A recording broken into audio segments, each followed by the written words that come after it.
Hey, ladies and gents, it's All Sports with Smitty. I'm your host, Smitty, and we're going to dig right into it this week. Knicks over the Toronto Raptors. Great job on their part. The game was January 6th. Knicks win 112-108. Let's go into the stats. Julius Randle had a great game, 32 points, 11 rebounds. The man was 6 for 11 from 3, shooting like a two-guard in a power forward's body. Great job on this man's part. If we can get continuous production like this from Julius Randle, we'll be in great shape. Unfortunately, we're going to have to move Obi Toppin because he's stuck behind Julius Randle. Julius Randle plays almost 40 minutes a night. So Obi Toppin doesn't have anywhere to play because he's not a center, he's only a power forward, and he's not a small forward.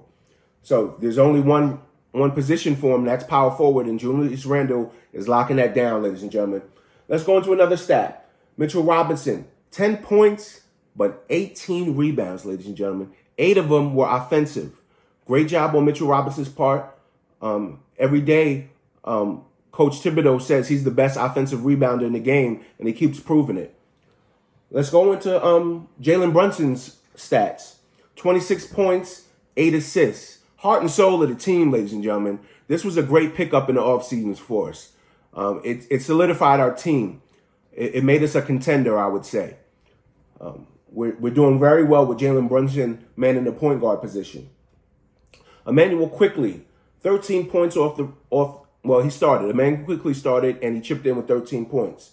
Quentin Grimes, my second best player on the team behind Jalen Brunson, he had 16 points, and he was 4 from 10 from 3. 40% from 3 points.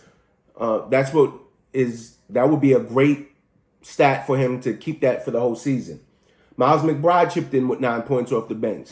His jumper is starting to fall once he's getting more time on the floor. Let's move to the next game for the New York Knicks. It's coming up very quick. That's tomorrow night, Monday, January 9th. Bucks versus the Knicks. Drew Holiday versus Jalen Brunson. Who's the better player? Drew Holiday is a bigger point guard than Jalen Brunson is. But besides that, I would pick Jalen Brunson as the better point guard. Javon Carter versus Emmanuel Quickley. Quickley averages more points than Javon Carter. Let's see if we can keep that in tow for this game. Grayson Allen, 10.3 points a game versus Quentin Grimes, 10.4 points a game. Even match. Let's hopefully Grimes has the better game this game over Grayson Allen. And at their 4th spot, Giannis, the unstoppable machine out there, 32 points a game versus Julius Randle's 24.4 points a game. Julius Randle, we need you to come out first quarter. You're almost at the lead in first quarter scoring for point leaders in the NBA. So we need you to come out for the first quarter and score your points. Lopez, 14.5 points a game versus Mitchell Robinson. Lopez is a big body. Mitchell Robinson is not as sturdy as he is. But if he can play some defense on him, don't get into foul trouble, that's all we can ask. Transitioning to the NFL, ladies and gentlemen. All right, let's look at the NFC playoff picture. The Eagles just beat the Giants to secure the first seed in the NFC.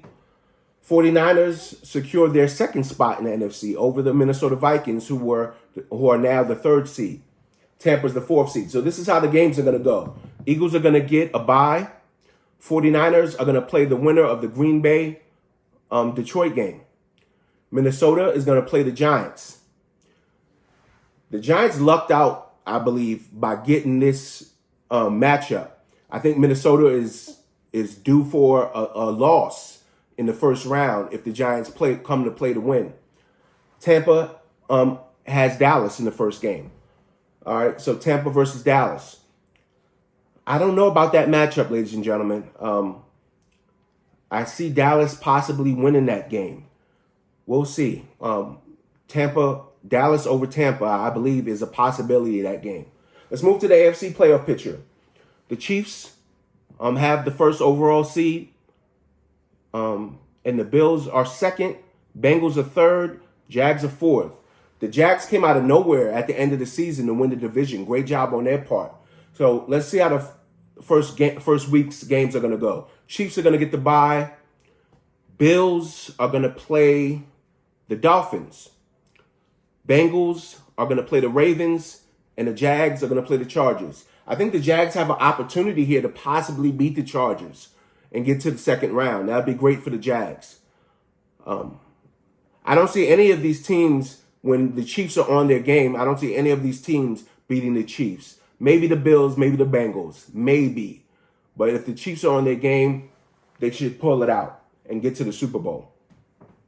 All right, let's look at what the Yankees have done in this offseason, ladies and gentlemen.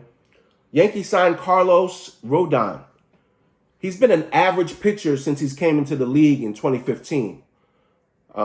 The last 2 seasons, he had decent seasons. Nothing to write home about, but they were decent.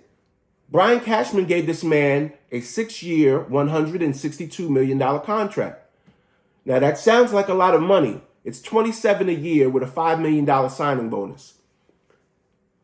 Instead of being like the New York Mets and going for it, getting a Justin Verlander or a Max Scherzer, paying them $40 a year, he chooses to pay this man $27 a year. He's being cheap with your fandom, ladies and gentlemen, and you should take him to task for it.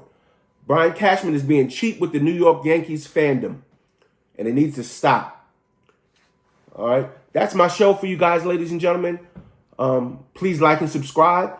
And one more note, if you're from Twitter, please let me know that you're from Twitter in the comments section. You guys have a good week, and I'll see you soon.